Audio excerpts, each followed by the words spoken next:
Good morning, Sabbatical and Soul Shift. This audio file is my reading of my notes that I took after my journey last week. And this message was given specifically to me for both of our groups. I think it's really, really important because the focus is on grounding. And so the message behind this audio is both of our groups need to get very grounded right now. The world itself is not grounded. And, part of the shift isn't just for you, right? Part of the transformation of this year isn't just about you. Obviously, it's going to be a blessing to your life. But you're also supposed to be shifting so that you can hold space for our planet. You came in to serve, and I would really like, as you listen to these words that are coming through me but are not of me, I would really like for you to think about how you are focusing part of your work this year with me and in our hive on service to the broader collective. And so here I begin. Energy is only powerful and able to manifest in material form when grounded. You can only wield what is grounded. Grounding is also part of being an ethical member of community. Ungrounded, you can sometimes drift from your purpose and create pockets of confusion. This will look like cluttered and disassociated or disjointed thoughts, much like one channels in ceremony. These thoughts are not always meant to be shared in their raw form. They are unprocessed, awaiting your integration. Integration is the making sense of what you have seen in order to embody the wisdom. Ungrounded energy is disembodied. This is most noticeable to those who are grounded. The seers are grounded. The watchers are grounded. Grounding begins by slowing down. Take a breath. Too often you think of grounding as something that requires touching the ground, but this is not so.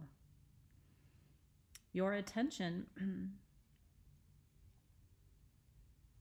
on your breath brings you into present time. You cannot be ungrounded in present time. That is why trauma is oddly grounding, too grounding, because it requires you to either be unbearably present or to disassociate and leave the body. One who disassociates must work the hardest, the most diligently on grounding. But watch out that a lack of spiritual work doesn't overground them into despair. The key to joy is to keep one anchored foot in both worlds. Ungrounded people have 2 feet across the veil. After you slow down and take a breath and fix your attention, the next step is to speak or see your entire birth name in your mind 3 times. Your name is your most primal, original anchor to this lifetime, and you will only shed it when you die. You will always recognize yourself by your birth name on a subconscious level, even if you consciously change your name. There is a reason you cannot name yourself in a way that erases the subconscious. The one who named you was asked to identify an aspect of your identity that is one piece of a puzzle that you may spend an entire lifetime piecing together. Don't leave out numerology. That may be the only key. Your name is encoded, encrypted with wisdom, whichever names were chosen for you, not the family name in most cases, though there is lineage energy in your family name. There you can uncover much about the bloodline and destiny space of the generations. This is grandfather and grandmother wisdom, less about you, more about the collective. Oh, names. Some of you feel so disconnected from them, and some of you look exactly like one who would one would imagine the human incarnation to be. But remind all around you that misperceived, misalignments, there are many misconceptions. Don't look so one-dimensionally at anything anymore. That will keep you humble. What if you didn't know as much as you think? The complexity is endless. It becomes exhausting for humans to see too much of that, which is why we keep the window closed most of the time, but we place you on the pathway to assistance as you need it, especially when you set the intention and let go. The end becomes the beginning, as it always does, and the cycles continue. They are breathtaking to watch in all senses of the word. What is complete, that is beauty. There are many ways to ground. You can clap to ground and make physical contact with the earth. Keep soil on your altar and place the index finger of your left hand into it as needed. Always ground before ceremony, especially if you are holding the space. Always ground before sharing your insights into social media, which is a container without borders. Incorporating process into our work will teach all of us what it means to really take responsibility for what you bring into medicine space. A centering prayer is helpful too. When you are grounded, you see that all are the same and all are connected. Being grounded does not mean shutting spirit off or out. All the way grounded is the root of widespread depression for those unwilling to believe in an expansive universe, or those who trust their perceptions as the source of all reality. But the overgrounded are not the only ones who need our help. The ones with 2 feet on the other side need our help too. They need to reconnect with their intention for incarnation in order to be motivated to live this life in present time and be of service to humanity. You have to learn how to be human to find God. You chose to be human, to reconnect to your life force and desire to live. You have to discover your soul's true purpose for being here at this time. All religions have a name for this purpose: mission, dharma, contract, soul work, all describing the same commitment you made without obligation. You chose these partners around you too, and in your moments of active surrender, you are experiencing them as you were meant to under the original terms of your contract. When you intervene or stop listening or assert your free will that is not in alignment with these terms, you rearrange the contract and do not experience the initial trajectory of this life. This can bring temporary benefit or challenge and results in karma, the continually turning wheel of samsara. That is why we try to teach you directly and reach you through teachers placed in your path, because you have asked, consciously or subconsciously, to be relieved from this endless turning. We give you many opportunities and avenues to do this, for there are many ways to get where you are going. Some are longer than others. The mother is one, and a shorter way, but not the only way. Simply being and doing is another way. When ungrounded, you are vulnerable to attachments. I am using words you can understand, but please try to hear them without their human connotations. You are vulnerable to unwanted energies at times. This is nothing to fear if you are and remain aligned to the light. The light always and automatically cleanses you, protects you. But these energies can nonetheless accumulate in your field. There is always more clearing to do. Sage, meditation, prayer. Clear the top layers. Most people do not do these things or any clearing activity other than bathing and drinking water. You can work with words. Clarity, say them out loud 3 times. Go back to the oldest form of the words when you can. In Latin, claritas has an older and more intensified frequency. That is why we give you the ancient languages. They are tools. You think you have let Latin die, but Latin is alive. It is only dead until you speak it. You bring language to life. The attachment of low vibration is the origin of disease, often brought on by a change in life circumstance or a move which disrupts your energy field. Disruptions, even positive ones like childbirth, can create openings in your auric field where energies can enter and anchor. Knowing this allows you the ability to prepare and take precautions. This is why we speak to you of grounding now.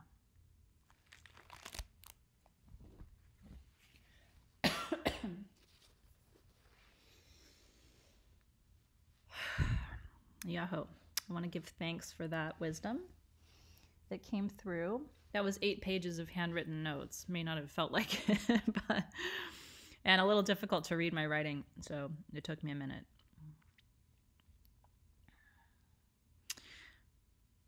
And so this is both wisdom for you and also a way to help you support others, not just in our groups, but outside as well.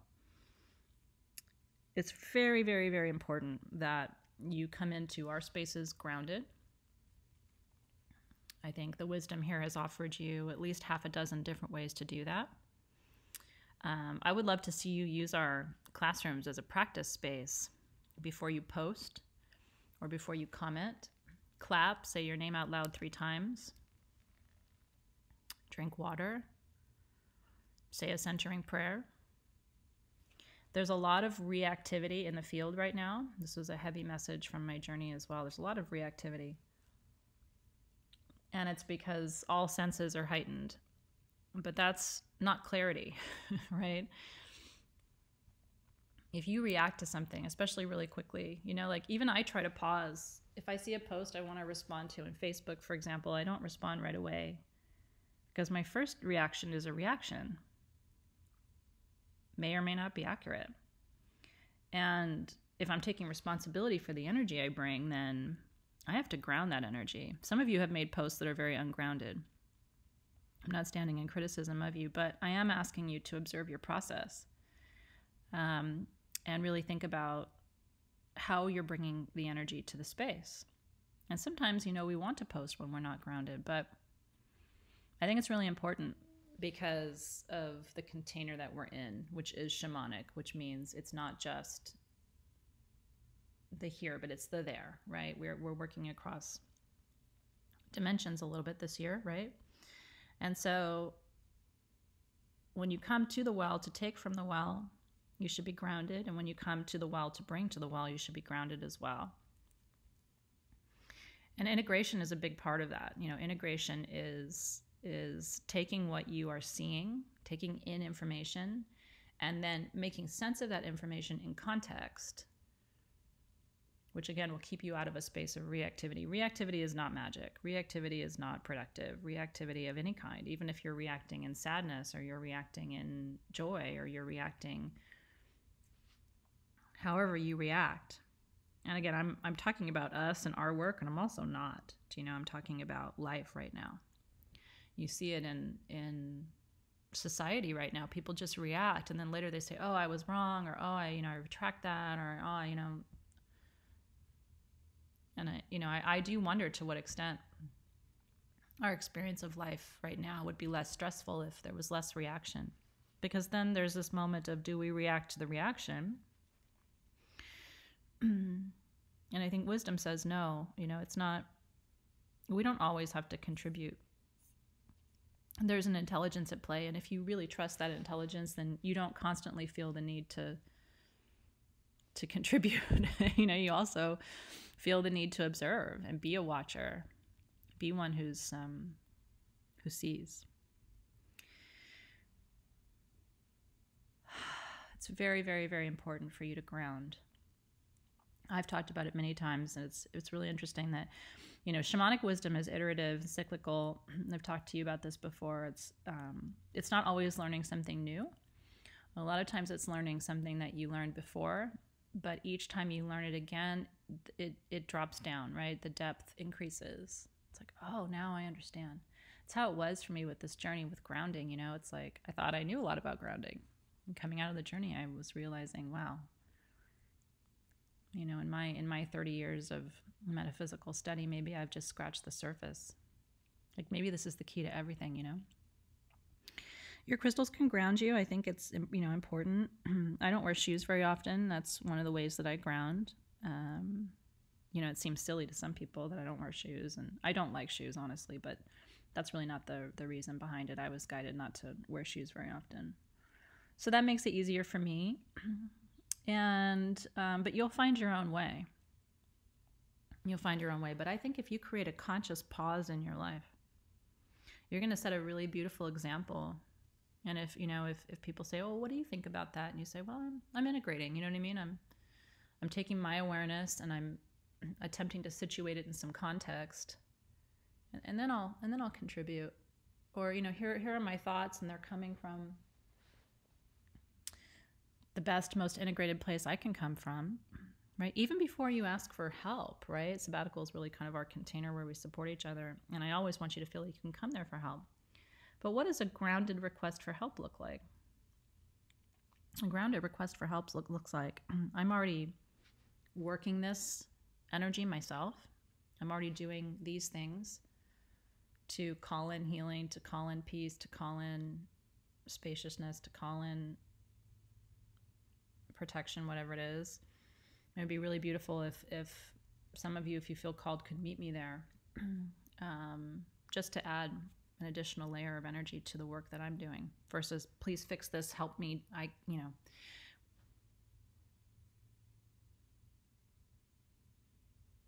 Sometimes if you pause for a moment, you realize that your needs are quite specific, right? So if you react when something happens right away, say, "Oh God, please help me," an hour or two later, it could be, I could really use some assistance understanding why this has happened at this time in my life, because this other thing is also happening, and I wonder if they're connected. You're going to get different support with that second request. You're still going to get support either way, but the first level of support is just going to be, "Oh, we're here holding, sending," not really helpful because you've created a big container and now there's a big container of energy coming back to you. The second example is you've created a much smaller container. And so the energy that comes back to you is going to be more targeted. It's almost like saying, "Oh, my teeth hurt," and the dentist just starting to drill wherever to try and help you, versus saying, "It's this back tooth on the right. And in fact, it was hurting a year ago too." And then you get a root canal that fixes the whole thing, right? And it's like your request shapes the return. And so you'll see people out in the world, why can't I achieve prosperity? What's prosperity? Maybe the universe is giving you all kinds of prosperity. You created a big request. It's a big ass container. Maybe there's a prosperity of flowers in your garden and the universe is like, "You're not happy with that?" Versus saying, "I'm trying to buy this house and the down payment is $20,000 and I need support there because I only have X amount and I think this home is meant for me, and if it's in alignment, would love to be able to purchase this home." Well, that's different. Then the universe says, "Ooh, wasn't flowers." It's going to take more than flowers. And then the events, But again, it's grounded. If you look around your life and just say, poor, it's like, I don't have anything, and I just wish I had prosperity, and everybody else has abundance but me, versus this is specifically what I'm looking for.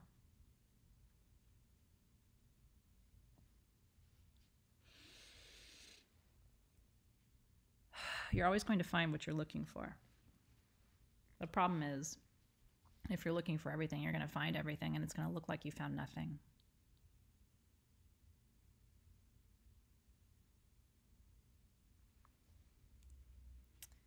Yahoo! Thank you for taking 20 minutes out of your day to sit with me and let me share. I didn't record this for a couple of days because I wanted to integrate. The preface and the conclusion here are sort of my ability or my intention to put that download into context for you, so that you had some real-time examples. I wouldn't have had those grounding examples to give you 6 hours after the journey, or even a day after, or even 2 days after. It took a couple of days. So I didn't give you unprocessed information. I gave you the download because that's what I was told to do, but it's processed. And the processing is, we're doing different work here this year. I'm sure you realize it. And I want to bring to your awareness, it's like, I see some of you say, "I'm trying to shift. I want to shift." she looks like she's shifting a lot. I don't think I'm shifting that much.